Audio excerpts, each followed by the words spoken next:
Nós vamos terminar o capítulo 2, que é um capítulo que ele vai começar a definir amor para a gente, biblicamente falando, né? E nós vamos do ponto 7 até o ponto 9. Deixa eu só deixar o pessoal entrar aqui. E bora lá então. Ponto 7, ele vai dizer o seguinte: o amor de Deus, ele vai dizer três coisas: o amor de Deus, o evangelho de Deus e a igreja de Deus nos ofendem porque eles são centrados nele, ou seja, em Deus. Então, esse ponto 7, ele vai focar nessas três coisas. O amor de Deus é focado em Deus, e isso nos ofende. Quando ele fala nos ofende, está falando do homem natural caído, ok? Ou dos resquícios de pecado na gente. O evangelho de Deus nos ofende porque o evangelho de Deus é centrado em Deus. E, em terceiro lugar, a igreja de Deus nos ofende, ou ofende o homem natural, porque ela é centrada em Deus também e não em nós. Então, o amor de Deus não é centrado em nós, o evangelho não é centrado em nós e a igreja não é centrada em nós. Na prática, né, nós sabemos que o amor de Deus, o evangelho, não, assim, no nosso contexto, não é centrado em nós. Mas na prática, às vezes a gente esquece que a igreja também não é centrado em mim ou em nenhum de vocês, em nenhum ser humano, nenhuma criatura, mas é centrada em Deus também. Ok? E aí, quando eu deixo o meu pecado tomar conta de alguma atitude minha, e eu começo a esquecer isso, eu começo, não, a igreja não está me centralizando. É claro que eu não falo isso claramente, mas a gente pode falar isso na prática, né? Por que eu não estou sendo valorizado, centralizado, dada a importância que eu mereço ter? Tudo isso é a voz do pecado sendo ofendido por uma comunidade que não é centrada em nós, ok? Talvez a única comunidade aí que não é centrada no ser humano, que é centrada em Deus, ok? Então, abramos nossas Bíblias lá em Romanos 11. Will, você chegou a falar do ponto 6? Eu comentei por cima, né, o Fer? Uhum. Você tem o slide aí do ponto 6? Não. Mas o ponto 6 ele vai meio que resumir os pontos anteriores, de que o amor é a nossa afirmação da pessoa no santo, né? Em Deus, nós afirmamos, então, essa centralidade do nosso amor em Deus e não na pessoa, que é um resumo, assim, do que a gente viu na aula passada. Ah, tá. Beleza? Romanos 11.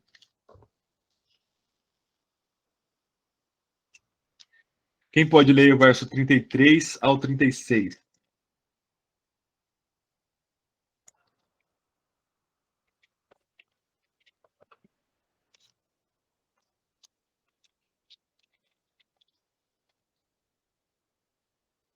Alguém?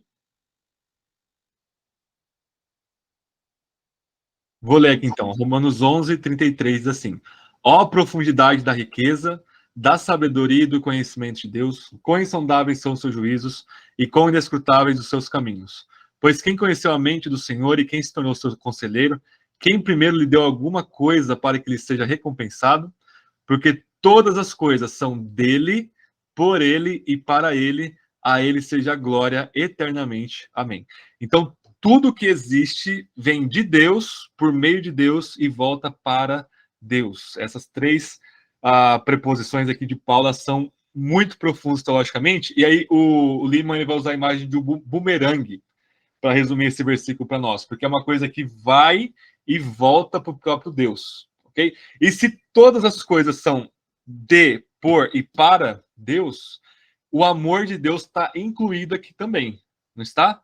O amor de Deus não está incluído dentro de todas as coisas? O próprio Deus está aqui, né? Então, o amor de Deus ele vem dele, então Deus é a fonte do amor dele mesmo, por nós, né? Vem por ele, ou seja, ele é a causa, por causa dele, não somente fonte, mas ele é a causa, mas também volta para ele, ok? Então, às vezes a gente pensa que o amor é de Deus, por causa de Deus, para nós. E isso acaba centralizando aí o propósito do amor de Deus em nós, mas é para ele novamente. Isso deve voltar para ele em forma do nosso amor a ele, da nossa obediência, do louvor, de uma vida vivida diante dele. ok? Então, o amor de Deus é um bumerangue, ele não para em nós, ele volta, ok? É aquela que eu sempre falo para vocês, aquela imagem da imagem de Deus, da glória de Deus lá no Éden. Então, a imagem de Deus é como se fosse aqui um espelho, né? Onde Deus reflete a sua luz, a sua glória, quem Ele é, e isso reflete de volta para Ele em forma de louvor, gratidão, imitação a nível da criatura e tudo mais. E isso, se a glória de Deus é a manifestação de quem Ele é, de todos os seus atributos, o amor de Deus aí, quando Ele manifesta, é um aspecto dessa glória. Então, nós, como imagem de Deus, restaurados em Cristo, nós refletimos esse amor de volta para Ele, ok? Então, isso centraliza o começo, o meio e o fim do amor no próprio Deus, ok? Então, o Lima vai dizer o seguinte: uma vez que o amor de Deus é centrado no próprio Deus, os homens serão julgados, o que não seria o caso se o amor dele fosse centrado em nós. Então, aqui ele está batendo em tendências universalistas de muitos teólogos e muitos segmentos da igreja, ok? Porque se nós nos tornamos o alvo e o centro, o alvo não, né? Mas o centro do amor de Deus, não o próprio Deus, quer dizer então que nós somos somente alvo desse amor e, portanto, a parte do julgamento começa a ser deixada de lado até que começa a ser negada, ok? Então, toda essa tendência do não julgareis hoje em dia é porque nós estamos centrando o amor de Deus em nós e não no próprio Deus, ok? Então, essa é uma das causas aí desastrosas de centrar o amor de Deus em nós. Mas, por outro lado, se o amor de Deus é centrado no próprio Deus, nós somos julgados por Deus. Se nós estamos de acordo e respondendo a esse amor ou não. Porque se está centrado em nós, independente se a gente responder ou não, responder direito ou errado, ou viver de acordo ou não, não importa. Deus está nos amando de qualquer jeito. Então, Deus ama você do jeitíssimo que você é, né? Não. Deus ama você ao ponto de querer te transformar à imagem do próprio Deus. Ok?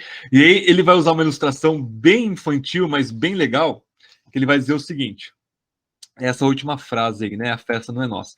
Ele vai dizer o seguinte: imagine uma festa de aniversário de criança, né?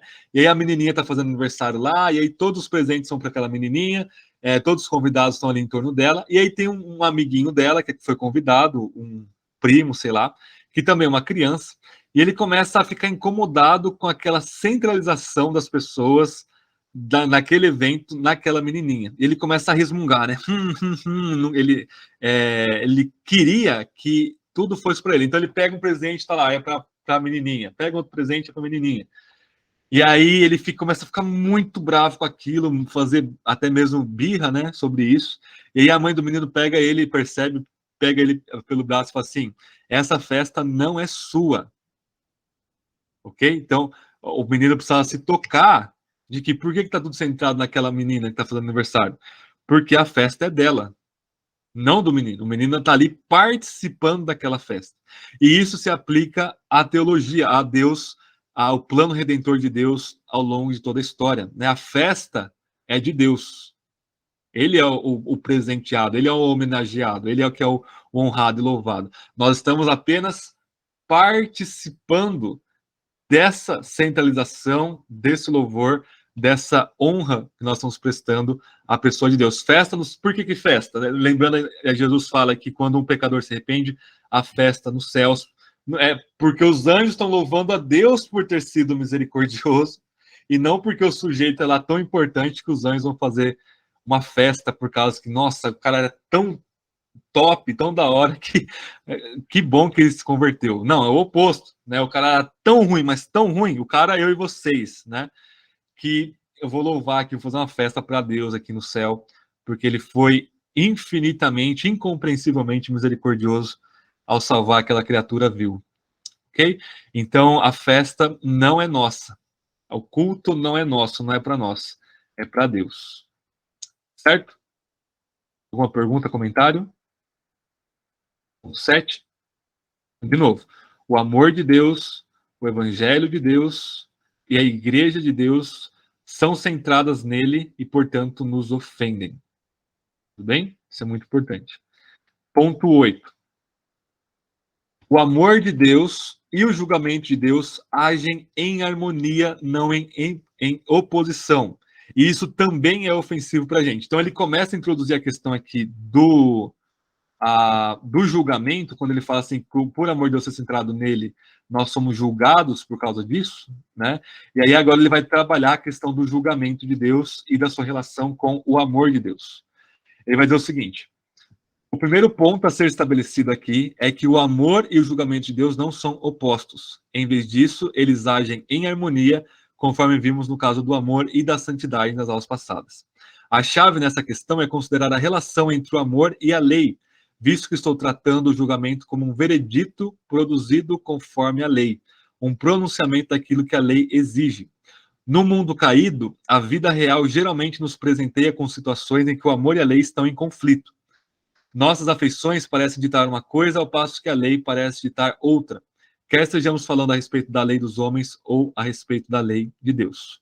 Ok? Então, a gente experimenta essa contradição, às vezes, a nível experimental, por causa da queda, por causa da nossa experiência caída da realidade. Ok? Mas, a rigor, a lei de Deus é uma demonstração do seu amor e é uma demonstração também da sua graça. Ok? A lei, tanto no Antigo quanto no Novo Testamento, a lei de Moisés, que Deus deu para Moisés, é chamada de graça de Deus. Né? Deus, ele vai cercar Israel com a sua lei, porque está cercando Israel com o amor de Deus, com o próprio amor do próprio Deus. Tudo bem? E ele vai dizer o seguinte: pode falar quem levantou a mão aí, não estou conseguindo ver. Foi eu. Vai lá. Até João, quando ele fala que para nós foi dado graça sobre graça, É isso aí. a graça é a lei, né? E Isso.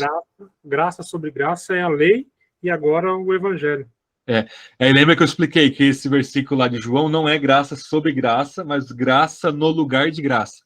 Porque aí o verso 17 de João 1, esse verso 16, o verso 17 diz: porque a lei foi dada através de Moisés, a graça e a verdade vieram através de Jesus. A lei é a graça de Deus. Só que foi dada uma graça no lugar dessa, a graça final, suprema, ela veio através de Jesus Cristo, nosso Senhor. Certo? Ele vai dizer o seguinte: o nosso desafio é voltar atrás e reconhecer que, enfim, não existe tensão alguma entre o amor e a lei no plano eterno de Deus. A lei é exatamente a mesma coisa que protege aquilo que é mais amado e apreciado. Não estou querendo dizer que proteger algo precioso é a essência daquilo que a lei é ou faz. Os filósofos podem argumentar a respeito disso, mas, na verdade, penso que até certo ponto é fácil perceber que alguma das razões primordiais de instituirmos leis e criarmos julgamentos por meio delas é a proteção de algo precioso. Assassinar é contra a lei porque a vida é preciosa. Roubar é contra a lei porque a propriedade é preciosa. Mentir é contra a lei moral de Deus porque a verdade é algo precioso. Toda criança de 5 anos que valoriza seus brinquedos e todo rei que valoriza sua riqueza compreende muito bem isso em relação à lei. Ok? Então, nós temos a tendência de olhar para a lei como algo ruim, né? Quando, na verdade, ela nos condena porque nós somos ruins, porque ela é a expressão exata da vontade e do amor de Deus para nós. Ok? Você tem o próprio Jesus, o Deus encarnado, o amor encarnado, dando não somente leis, mas olhando para o Antigo Testamento e aprofundando ele de forma muito avançada, né? Se o Antigo Testamento, o amor de Deus demonstrado em não adulterarás, agora o meu amor plenamente revelado agora na minha pessoa, na minha cruz e ressurreição, é não olhar para uma pessoa com desejo pecaminoso. Ok? Se a lei de Moisés vai falar que você não deve matar, né? Eu amo tanto vocês que eu vou falar, olha, você não deve nem desejar um mal para aquela pessoa ou ofendê-la com palavras ofensivas, porque isso já é assassinato no coração. Certo? Então, o julgamento de Deus nos ofende porque nós somos alvos desse julgamento, nós temos a percepção pecaminosa sobre tanto o julgamento de Deus quanto o amor de Deus, né? Porque nós queremos apenas o amor e não queremos o julgamento, mas o julgar de Deus faz parte desse amor de Deus. Então, o amor de Deus é justo e a justiça de Deus ela é amorosa. Se nós pensarmos que tanto o amor quanto a justiça de Deus está centrada no próprio Deus. Okay? Então, por que Deus julga? Porque ele ama a si mesmo. E se ele ama a si mesmo, ele vai odiar aquilo que não é, que é contra ele mesmo. Ok? Se, por outro lado, ele nos ama, sai do julgamento, se ele nos ama, ele vai julgar aquilo que está em não conformidade a ele em nós e vai nos moldar aí a imagem de Cristo. Ok? Então, o processo de santificação é uma espécie de julgamento que o Espírito Santo faz em nós, mas é um julgamento que vai nos purificando, ele vai nos mostrando e dando discernimento do pecado e dando aí força para a gente matá-lo, né? Derrotá-lo. Ok? Ficou alguma dúvida sobre esse slide? Algum comentário?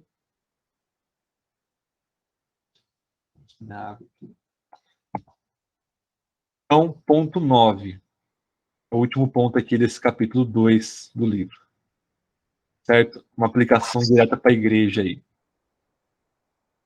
Pode falar, Marcos. Oi, eu não sei se seria correto, assertiva que eu vou fazer, mas com relação à lei de Deus, a gente entende que ela é a expressão do próprio caráter de Deus, né? Isso. Uhum. Então, talvez ela seja até superior a algo precioso, Uhum. né? Mas ela seja, em si mesma, ela é insubstituível. Que algo precioso, não sei se eu estou pensando errado, mas a gente sempre vai comparar com outra coisa, né? Uhum. O valor de algo, a preciosidade de algo, do ouro, ele é precioso, mas ele não é tão precioso como o diamante, né? Uhum. Então, mas quando a gente fala da lei de Deus, ela sendo a expressão do próprio caráter de Deus, ela é algo que em si mesmo ela é a essência de todo valor, né? Uhum. Ela não é simplesmente preciosa, mas ela é a referência de todo o valor que existe, né, na criação. Uhum. Não sei se eu estou conseguindo concatenar bem as ideias aqui que eu estou pensando, mas a referência de tudo que tem valor, de tudo que é a essência do bom, do justo, do belo, do amoroso, é a lei de Deus, Sim. sendo ela a expressão do próprio caráter de Deus. Uhum. Exato. E aí eu lembro de uma pregação do John Piper, que ele vai falar sobre a santidade de Deus, ele fala que a gente soluciona esse problema, Marcos, da linguagem do valor, é só a gente equacionar ou escalar o valor infinitamente, porque o Piper vai falar assim, que a santidade de Deus é o seu valor infinito e intrínseco, ou seja, o que ele tem em si mesmo, separado da criação. Não tem como comparar os valores relativos da criação com o valor absoluto e infinito de Deus, né? Então, quando a gente centraliza o amor de Deus nele, portanto, é algo infinitamente valioso, né? Nós temos a lei, então, protegendo, colocando ali essa cerca nesse algo que é infinitamente valioso. E a lei, portanto, se torna algo que Paulo vai falar, é muito boa. Né? A lei ela é justa, santa e boa, portanto, uma expressão do próprio Deus aí. Ok? E aí, Deus está, já vou abrir para o Kaique aqui, mas Deus está a lei não é um fim em si mesma. Deus ele vai nos transformar com a revelação da sua vontade, com a sua palavra, com a lei, para nós, né? Ele escreve a lei dentro de nós, no nosso coração, na nova aliança, para nós vivermos de acordo com a vontade de Deus. E aí nós refletimos, através da obediência, né? Nós refletimos quem ele é. Portanto, isso volta para Deus e nós estamos mostrando que algo muito mais valioso do que nós, infinitamente mais valioso do que nós, nosso desejo, nossos planos ou nosso qualquer coisa, é a vontade de Deus revelada aí na sua palavra. Vai lá, Kaique. Eu acho muito legal quando ele comentou sobre essa questão, né, do amor e da justiça de Deus, que a gente tem essa tendência, né, muitas vezes influenciado pelo nosso contexto religioso ou cultural, de que as pessoas citam muito 1 João 4 falando Deus é amor, né? E elas falam, aqui está a essência de quem Deus é. Deus, ele é amor. Como se, vamos pegar assim, o corpo, né? a cabeça de Deus, ou 80% de Deus é amor, e aí Deus tem mais 5% de misericórdia, 5% de justiça, 5% de santidade, mas a essência de Deus é amor, né? E aí eu me lembro de ler um dos puritanos, ele falando sobre a simplicidade de Deus, né? O atributo, que Deus é simples. E aí eu lembro que eu li e falei, como assim simples? Né? O que eles querem dizer por simples? A ideia de que Deus ele não é composto pelos seus atributos. Os atributos falam sobre quem Deus é. E Deus ele é tão amor quanto santidade e justiça. Não tem um maior do que o outro. É a harmonia perfeita desses atributos revela para nós quem Deus é. Só que muitas vezes, por causa do nosso contexto, às vezes a gente cresce em igreja, né, que era muito legalista. Então a imagem que a gente tem de Deus é de um pai, né, severo, justo, né, santo. Às vezes as pessoas vêm de contextos de igreja que a afirmação é essa, de que Deus é amor, de que Deus é graça, e aí tem 20% só da importância de santidade, justiça, sendo que a gente não precisa, tem que escolher um, né? Nós temos que manter essa tensão de que Deus é todas essas coisas sem divisão, né? Perfeito. Essa doutrina é muito essencial, né, Kaique? Deus é uma simplicidade de unidade, né, em sua essência, e, portanto, não é dividido em partes, né? Então, quando ele se revela para nós, ele vai usar a linguagem que nós conhecemos, né, a partir da nossa experiência, porque a própria realidade vai refletir quem Deus é, e na nossa experiência a gente divide. Não, agora eu estou sentindo amor, ou agora eu vou exercer justiça, agora eu vou me irar contra essa coisa ruim, né? Agora eu estou alegre, agora eu estou triste. Mas Deus não. Deus, ele é uma unidade absoluta, inquebrável em três pessoas, né? E, portanto, ele sempre é 100% tudo que ele afirma que ele é. E ele não se contradiz. A simplicidade também envolve a sua harmonia plena, ok? Portanto, se ele é centrado nele mesmo, né? Quando ele julga, ele está ao mesmo tempo afirmando amor por ele mesmo. Quando ele vai julgar e condenar, por exemplo, né? Quando ele chama a criação para o julgamento lá em Gênesis, quando ele termina de criar, e o julgamento é muito bom, exatamente porque ele mesmo criou aquilo para refletir quem ele é, né? Então ele está ali exercendo sempre todos os seus atributos o tempo todo. Ok, gente? Então, o ponto 9 é o seguinte, né? Acho que ela vai ser um pouco mais curta hoje. Uma igreja amorosa, portanto, é uma igreja que busca o santo para afirmar o que é pecaminoso e se separar de tal coisa. Quando ele qualifica que Deus como santo, ele quer trazer para nós esse atributo de Deus na nossa mente, né? Nós buscamos a Deus que é santo. E ao buscar a Deus que é santo, nós vamos... O que é afirmar o que é pecaminoso? A gente vai dizer, isso é pecado. E ao afirmar que isso e aquilo outro é pecado, nós vamos nos separar disso. Ok? Então a Bíblia o tempo todo chama o povo de Deus, Antigo e Novo Testamento, para nos separarmos das coisas imundas. Ok? E nós só conseguimos apontar o dedo naquilo que é pecaminoso para nos separar quando nós buscamos o Deus que é santo, e nós sabemos disso. O Kaique falou de 1 João, né? A primeira coisa que 1 João fala é que se nós pecarmos, né, nós temos um advogado e Jesus é a nossa propiciação. Ou seja, ele é que apazigua a ira de Deus contra nós. Então quase... tem o Kevin Van Hooser, ele edita um livro sobre o amor de Deus, com vários artigos ali, em cada teólogo escrevendo um artigo. Tem um que o título é assim: a ira de Deus é um aspecto do amor de Deus. Porque ele só se ira porque ele ama, né? É igual o Paul Washer sempre fala, né? Se você ama a vida, as crianças, você odeia o aborto, por exemplo. Se você ama isso, você vai odiar aquilo que é oposto a isso. Deus é exatamente assim. Na verdade, só consegue ser assim porque Deus é assim, né? E aí, olha só, vamos terminar com essas 3 frases aqui. Lembra que o ponto 7, que foi o primeiro ponto de hoje, ele falou que o amor, o evangelho e a igreja nos ofende porque é centrado em Deus. Aí eu peguei uma frase dele de cada uma aqui, né? Primeiro, o amor de Deus é um bumerangue que o homem natural ama e despreza. Olha só, o homem natural, ama certos aspectos do amor de Deus e despreza outros. Ele vai dizer o seguinte: nós amamos quando o bumerangue, ou seja, o amor de Deus, nos rodeia, à medida que ele voa por fora de nós, né? Mas desprezamos a exigência do bumerangue à medida que ele nos chama de volta para amá-lo com todo o nosso coração, mente, alma e força. Ok? Então, enquanto o bumerangue não está voltando para Deus, enquanto o amor de Deus não está voltando para ele, a gente quer ser cercado por amor de Deus. Todo mundo quer ter essa cerca de proteção do amor de Deus, né? Ou sentir-se amado por Deus. Então, isso é o que atrai o ímpio, mas isso não é todo o amor de Deus. Se a gente falar só que o amor de Deus nos cerca e não deve voltar para ele de volta em obediência e amor, nós matamos a doutrina do amor de Deus, a verdade do amor de Deus. Ok? Então, olha só o insight aqui. Eu posso falar uma meia-verdade, uma igreja pode falar uma meia-verdade e atrair um monte de ímpio.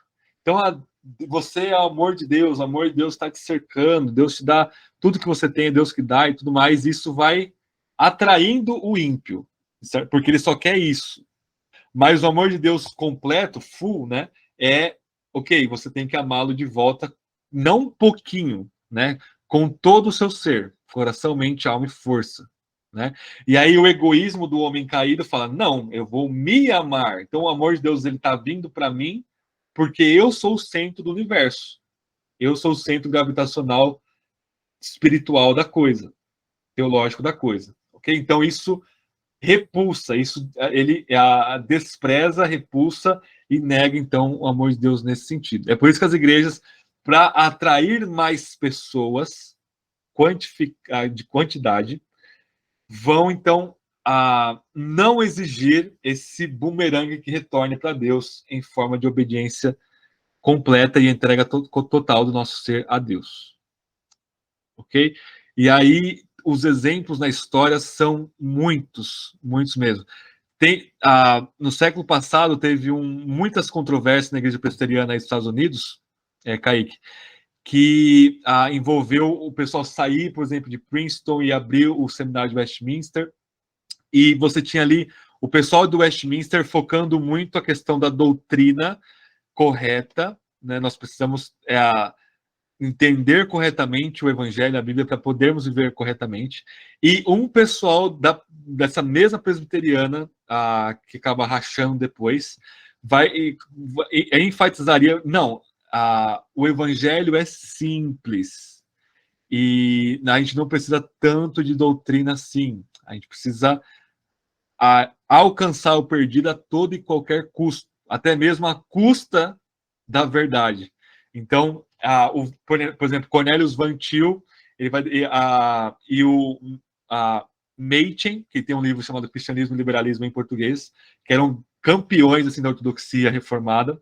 Eles vão combater um outro grupo aí de pessoal que fala, não, vocês estão sendo muito radicais, vocês não estão sabendo lutar a guerra cultural, vocês não estão sabendo proclamar o evangelho, que vocês estão aí perdidos aí na doutrina de vocês. A gente está aqui, a nossa igreja está enchendo, o pessoal está sendo alcançado, mas era um alcançar que era a despeito, que minava, que negava esse outro aspecto do amor de Deus, que é chamar de volta as pessoas em obediência. E aí, se a pessoa não está em obediência total, total no sentido de, né, não de perfeição moral completa, mas de entrega da pessoa a Deus, o julgamento é exercido pela igreja. Então você não faz parte da igreja. Ok? Em segundo lugar, o evangelho agora, a gente falou do amor de Deus, o evangelho de Deus é um bumerangue que o homem natural ama e despreza. O que ele ama e o que ele despreza no evangelho? Amamos o anúncio de perdão e amor sem que haja mérito da nossa parte, mas desprezamos o chamado para o arrependimento, para abandonarmos tudo e seguirmos a Jesus. Desprezamos a exclusividade desse chamado. Okay? Então, quando a gente fala, não, a salvação é pela graça mediante a fé, não é pelas obras, não é pelo seu mérito, Deus, basta você, o perdão de Deus está disponível para você e tal, mas aí a gente enche a igreja. Mas Jesus falou o quê? O reino de Deus está próximo, arrependam-se e creiam no evangelho. Né? Então, a mensagem do arrependimento, ela precisa estar presente. E aí o arrependimento ofende as pessoas. João Batista perdeu a cabeça por causa dessa mensagem de arrependimento em relação a Herodes, né? Ele precisava se arrepender daquele pecado dele lá com a mulher, né? Então, isso se repete ao longo de toda a história, em todos os lugares. Se a gente chama as pessoas ao arrependimento, você precisa abandonar esse seu estilo de vida, aquilo que você ama, que é o seu pecado, aquilo que você está mergulhado, a pessoa fala, não, eu não quero, eu quero apenas o perdão, apenas que Deus me perdoe e me ame e está tudo certo. Ok? Então, isso, quem que falou isso? Acho que foi o Spurgeon, né? Um meio evangelho é um falso evangelho. Se a gente não chama as pessoas a arrependimento, apresenta apenas o perdão, não tem nem perdão e nem arrependimento, né? Por outro lado, a gente chama arrependimento e a pessoa se arrepende, a gente proclama aí o perdão de Deus na vida dela. Certo? E aí, por último, um pouco mais extenso aqui, tá um pouco menor aí, a Igreja de Deus, para finalizar essa parte. A Igreja de Deus é um bumerangue que o homem natural ama e despreza. Amamos a ideia de uma comunhão calorosa que nos adote, mas desprezamos as exigências dessa comunhão para que abandonemos a adulação da família e dos amigos com a qual estamos acostumados e nos submetamos a essa supervisão e disciplina. O que é pior, pertencer a uma igreja significa ter que nos voltarmos para nossas famílias e amigos e compartilharmos um evangelho, uma mensagem ridícula com eles. Isso significa dizer àqueles que nos geraram, né? Ainda estou com vocês, mas não sou de vocês. Sabemos que eles reagiram da seguinte forma: isso é exclusivista, isso é arrogante, isto não é amor. Mas, tal como a súplica do cristão de John Bunyan, né, no Peregrino, para que o povo da sociedade se arrependesse antes que a destruição viesse, assim é nosso próprio amor para com eles, o qual deseja que eles vejam a eternidade de diferença entre o que éramos e o que somos agora. O limite entre esses dois territórios deve ser nítido e evidente para o eterno bem deles. Ok? Então, essa noção de comunidade, especialmente numa era absurdamente individualista, como a nossa, né? A gente achava que estarmos conectados aqui ia fazer com que a gente tivesse mais comunhão, mas está tendo um efeito oposto. A gente está conectado aqui e a gente acha ter isso tão fácil que a gente não quer ter o tete-a-tete, o presencial, uns com os outros, né? E o presencial é uma via de mão dupla. Se a pessoa está no celular, você não tem como se aproximar dela, né? Mesmo que você abandone a parte celular. Então, as pessoas estão totalmente excluídas de tudo. Por elas mesmas se excluem, né? E aí, quando você vê uma igreja que se ama, que serve um ao outro, que coloca o outro como superior a si mesma, que realmente se abraça, no sentido total do termo, né? Isso é muito atrativo, até mesmo para o homem natural. Especialmente no contexto de famílias totalmente quebradas, que nós temos hoje em dia neste mundo caído, né? E até mesmo dentro da igreja. Mas a igreja, ela não é somente essa comunhão calorosa. Essa comunhão calorosa exige-se que esse calor, né, queime aí o que é de contrário a Deus, ao Evangelho, à palavra de Deus. Então, a igreja existe disciplina. E aí, o que ele está falando aqui, ele está fazendo uma alusão lá a quando Jesus, Maria e os irmãos, meio-irmão de Jesus, vão lá falar: seus irmãos estão aqui, sua mãe. Ele olha para a multidão e diz: aqui está a minha mãe, meus irmãos, minhas irmãs, aquele que faz a vontade do meu Pai, né? Aquele que faz a vontade de Deus.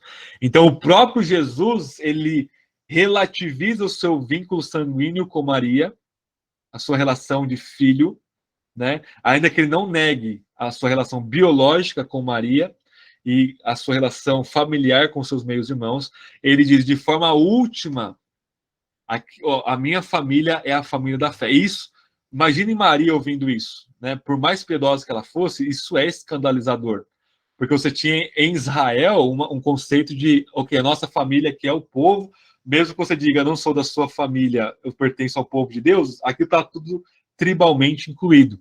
Mas agora não, agora no Evangelho, todas as pessoas que professam fé em Jesus, né, nós somos irmãos e irmãs, né? Esse vínculo é muito mais importante do que o vínculo biológico com a nossa família. E dizer isso para a nossa família é escandaloso, é exclusivista, é quase que você estivesse se pedindo para eles te exonerarem do cargo de que você tem nessa família, entre aspas, brincando, né? E aí ele lembra do John Bunyan, né, o cristão, o Christian lá, ele, na cidade de destruição, começa a falar para todo mundo que o julgamento de Deus viria, o pessoal zomba dele, expulsa ele praticamente da cidade, e aí no volume 2, que conta a história da Cristiana, né, da irmã dele, a irmã dele fala assim, porque na época eu desprezava o meu irmão, o cristão, né, mas agora, pela graça de Deus, eu entendo que ele fez o certo, que ele se separou, e que, portanto, ele mostrou quem Deus é para mim. Ok? Isso é muito bonito aí, as analogias do John Bunyan. Ok? O Felipe falou que ele se escandalizou quando era criança, Felipe, com essa parte da família de Jesus, né? É para escandalizar mesmo, né? E colocar em perspectiva as nossas relações deste lado da queda, né?